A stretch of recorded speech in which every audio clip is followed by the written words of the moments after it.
1764.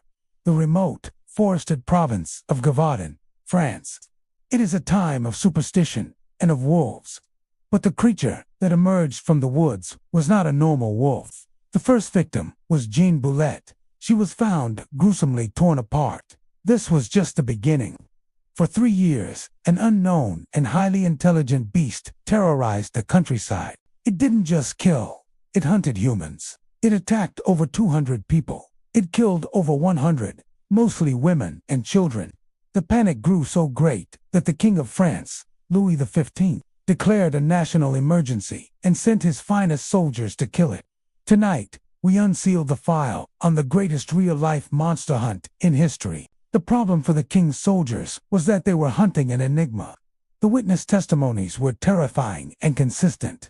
This was not a wolf. It was the size of a calf. It had thick, reddish-brown fur, a long, wolf-like snout, but a massive chest and a long, thin tail.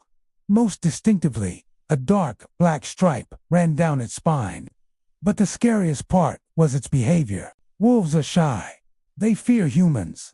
This beast was the opposite. It preferred humans.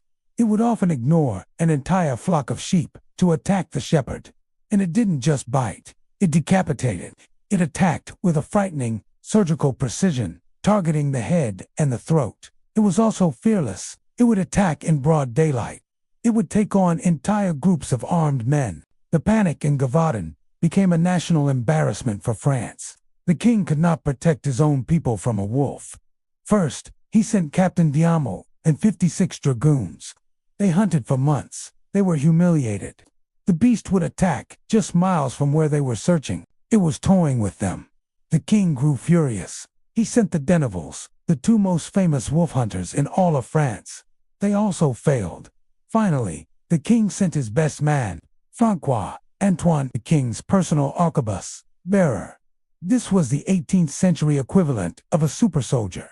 Antoine was a professional. He did not believe it was a monster.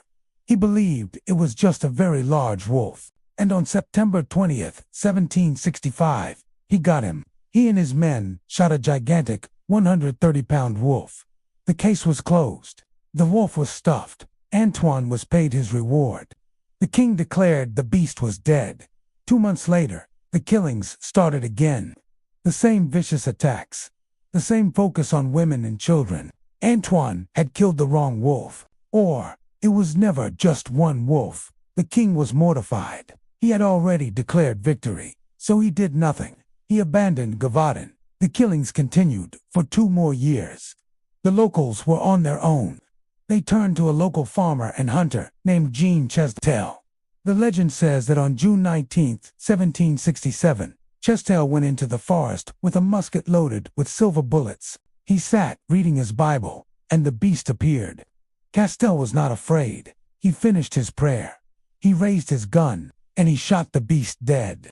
When they cut this beast open, its stomach contained the remains of its last human victim. After that day, the killings stopped forever.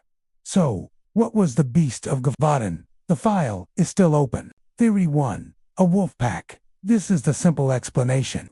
It was not one beast. It was a pack of large, abnormally aggressive wolves.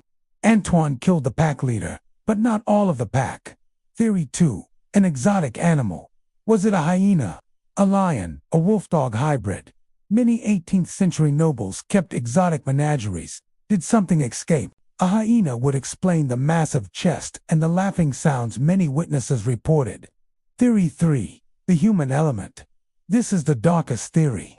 Why did the beast only attack women and children? Why was it so precise? Some historians believe it was a human serial killer, a killer dressed in a beast pelt, or a sadist, perhaps from the Chastel family themselves, who had trained a pack of wolf hybrids to hunt humans. It would explain why Jean Chastel so easily killed the final beast. He was simply calling off his own dog. A wolf, a monster, or a man. The beast of Gévaudan was something. It really killed 100 people. A historical true crime, a folk legend, and a monster story, all in one. The file on what it was remains unsealed. We post new investigations every single day. Subscribe to Dark Files Unsealed. The Dark Files are waiting.